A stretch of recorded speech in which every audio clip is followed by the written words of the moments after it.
Break के बाद एक बार फिर से आपका स्वागत है। भंडारी साहब के पास आते हैं, कुछ कह रहे थे और हमने रोका उस समय। भंडारी साहब, मैं कह रहा हूँ दोनों हंगामा करते हैं। अभी बीजेपी कह रही है कि कांग्रेस ने हंगामा किया है। दिल्ली विधानसभा का हंगामा किसे किया? 3 विधायक थे इनके, वैट का बिल लेके आए थे केजरीवाल जी। वैट के बिल को पढ़ा नहीं, देखा नहीं और फाड़ दिया उन्होंने। अब क्या बोलेंगे बीजेपी की? मुझे बताइए आप, क्यों नहीं वहाँ बहस की उन्होंने? बताते आकर के वैट के बिल में कमी है, मत करिए, बिल के फड़ भाग गए। तो ये इन दोनों का एक ही काम है, सदन चलने ना दिया जाए, सत्ता पक्षपात ना चले, ये भी ना चले। आप देखिए पंडित नेहरू तो उस टाइम भी थे, अटल जी की बहुत कम सीटें होती थी पर सुनते थे उन सबको, क्योंकि उनसे सदन चलता था। राजीव जी, आप इन सारी चर्चाओं में बड़ा मुस्कुरा रहे हैं धीरे धीरे से। क्या क्या कुछ संस्मरण याद आ रहे हैं या आपको लगा रहा है? मुझे बहुत सी चीज़ें याद आ रही, क्योंकि पता नहीं यहाँ पर हमारे कितने साथी हैं जिन्होंने नेहरू और राम मनोहर लोहिया की वो बहस थी जो लोकसभा के अंदर चलती थी उनको सुना हो। मैं उस चीज़ का विटनेस रहा हूँ, हमने लोगों ने वो बहस सुनी है उस दौर की। सवाल एक है और मैं बहुत विनम्रता के साथ एक अब टिप्पणी कर रहा हूँ जो शायद टिप्पणी बहुत खतरनाक है। वर्तमान लोकसभा और विधानसभा में अब अधिकांशतः जितने लोग हैं, और अधिकांशतः क्या लगभग सभी लोग, इनको स्वाधीनता संघर्ष के मूल्यों का एहसास ही नहीं है।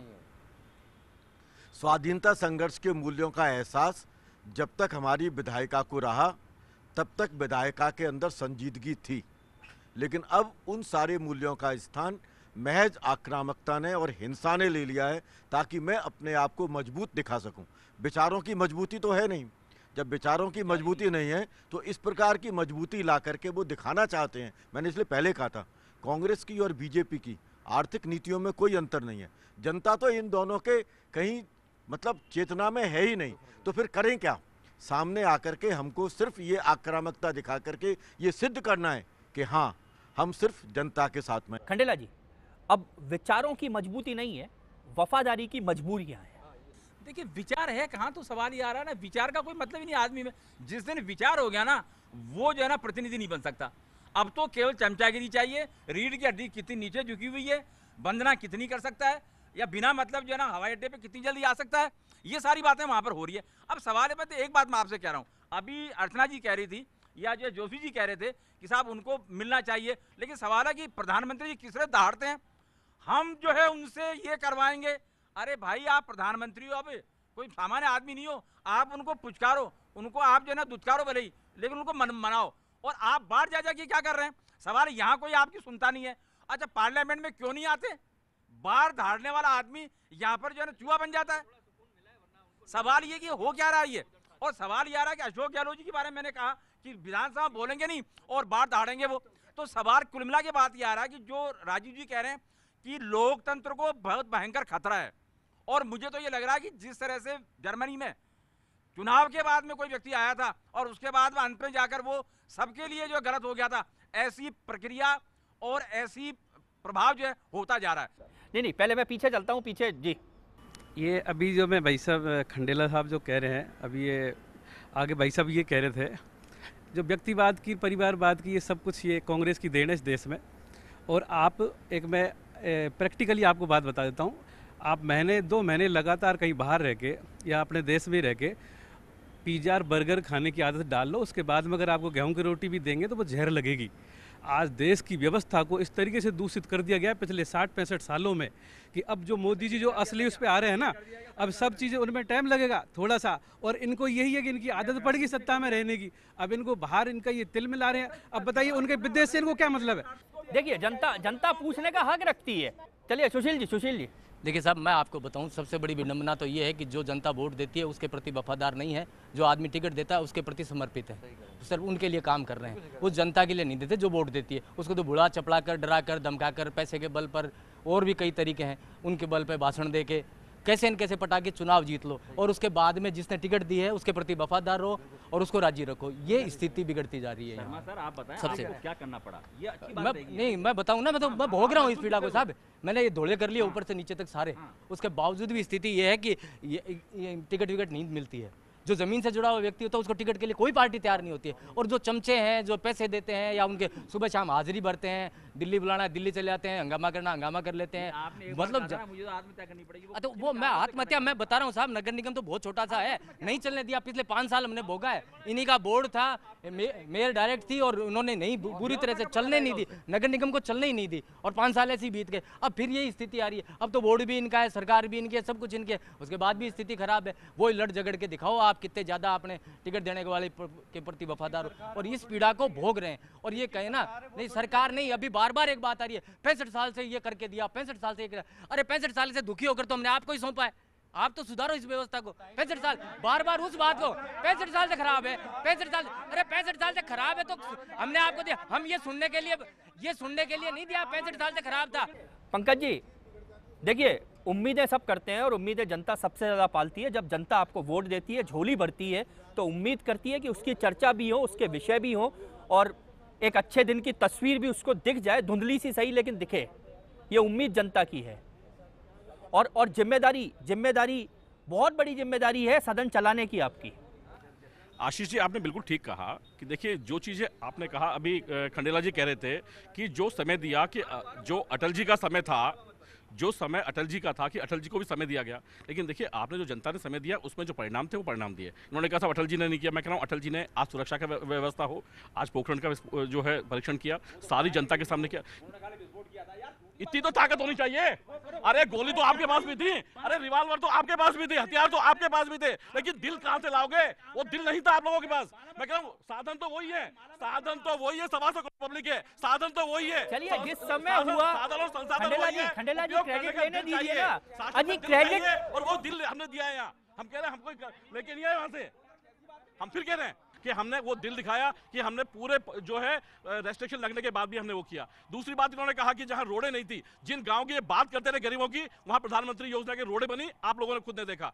जहां आज जिस तरीके का जो आज बात करते हैं, खुद जो है इकोनॉमिक्स पर है, जिस ब्याज दर को लगातार लेके नहीं आए, 7% के ऊपर ब्याज दर लेके आए, जिसका फायदा यूपीए फर्स्ट ने पूरे टाइम उठाया इकोनॉमी में। हर एक इकोनॉमी जानता है उस चीज को। मैं कह रहा हूं ये चीज आपको देता हूं, लेकिन जनता ने किया। मैं आज दोबारा फिर आए, लेकिन अब मैं कह रहा हूं अब जो जनता है, बिल्कुल मैं कह रहा हूं मैंने जवाब दिया इनका, खाली इस विपक्ष को संदन चलाने के लिए लिया थे। देखिए मैं ये कह रहा हूं आपको कि लोकतंत्र में हालात ये हो गए हैं कि लोकतंत्र में बिल्कुल देखिए आज जो है प्रदर्शन करने, धरना देना और जो है ये करना, ये भी जो है इसका एक अंग है।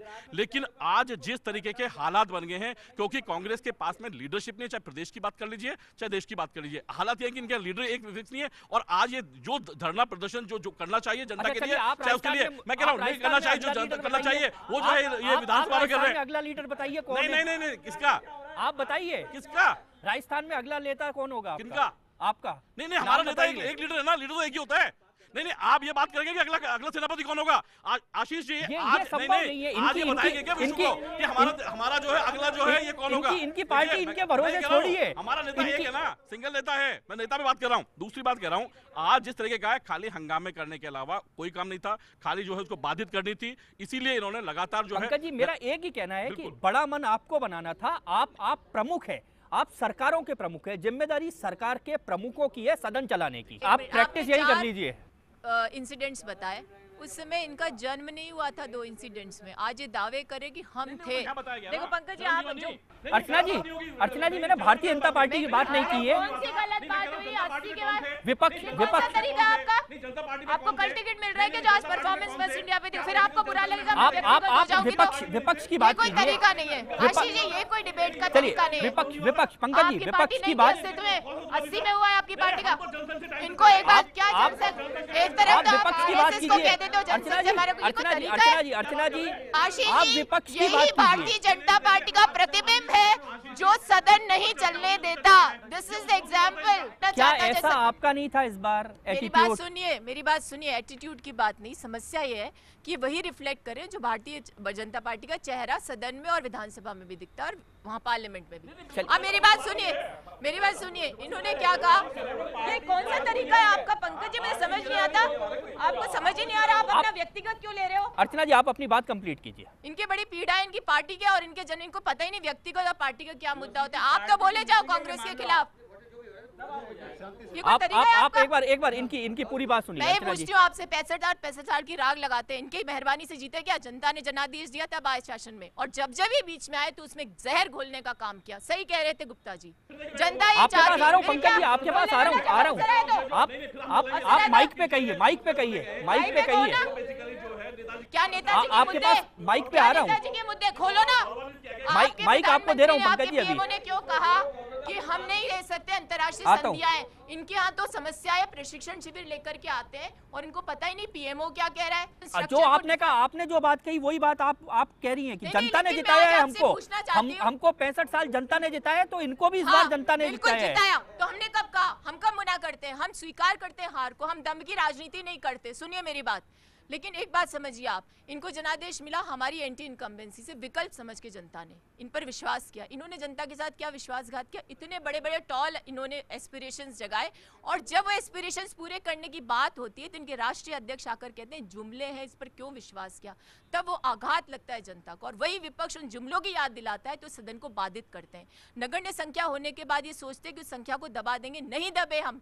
ये इनकी विफलता है कि 44 लोग लोकसभा नहीं चलने देते और यहाँ पर 23-24 लोग इनकी विधानसभा नहीं चलने देते। और लेकिन एक चीज और मुझे महसूस होती ये क्या है, विपक्ष का चेहरा है? बिल्कुल ये क्या विपक्ष अचीवमेंट का नहीं चेहरा है, ये है अचीवमेंट कि इसलिए अगर नहीं। संसद अरे आशीष जी पूरी बात होने हाँ। दीजिए ना। ये अचीवमेंट इसलिए नहीं है क्योंकि मुख्यमंत्री चाहती है कि विपक्ष हंगामा करता रहे, मेरा ललित गेट उड़ जाए और मैं सदन से पलायन कर जाऊं, और प्रधानमंत्री जो है वो भी जनता की बात को नहीं चाहता, और विपक्ष, अरे आप लोग क्या सुनिए एक बार।